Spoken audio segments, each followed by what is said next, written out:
तो राधे राधे। श्री हिदम वंदे श्री राधा वल्लभो जयती। जय पिता जी की। मैंने सबसे ज्यादा कमेंट्स देखे ग्रहण काल को लेकर है कि हम अपने लाला लाली की सेवा कैसे करें। हमारे अपने मैं राधा वल्लभ जी की, हमारे गुरुदेव की जो आज्ञा है वो मैं बता रही हूँ। हमारे लिए कोई ग्रहण, कोई सूतक पातक कुछ नहीं है। हमें अपने प्रिय प्रीतम की सेवा करनी है। हमें अपने लाला लाली को जैसे प्रतिदिन आप भोग लगाते हो, जैसे प्रतिदिन आप जो सेवा कर रहे हो, उसी आज्ञा से ही हमें चलना है। कुछ ग्रहण काल मान्य नहीं है। हमें लाडली जी को विश्राम नहीं करवाना है कि अगर 12 घंटे पहले सूतक है तो 24 घंटे तक लाला विश्राम कर रहे हैं, ग्रहण काल चल रहा है उसमें भी विश्राम करे 17 घंटे तक, कुछ नहीं है ऐसा।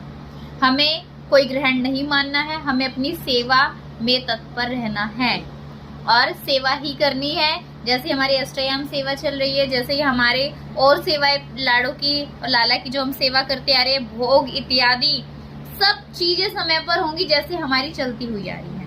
आप कुछ वक्त कहेंगे कि हमने तो वो दीक्षा नहीं ली है या हम गुरुदेव से हम उनकी वाणी को सुनते अपना गुरु मानते, तो आप जरूरी नहीं है कि आपने दीक्षा नहीं। जो दीक्षित है वो अपने गुरु आज्ञा से ही चले।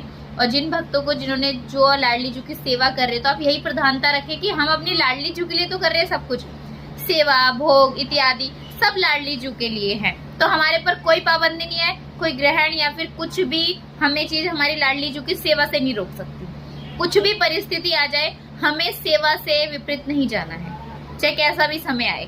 तो ग्रहण में क्या हम इतने समय तक क्या आप भूखे रहोगे?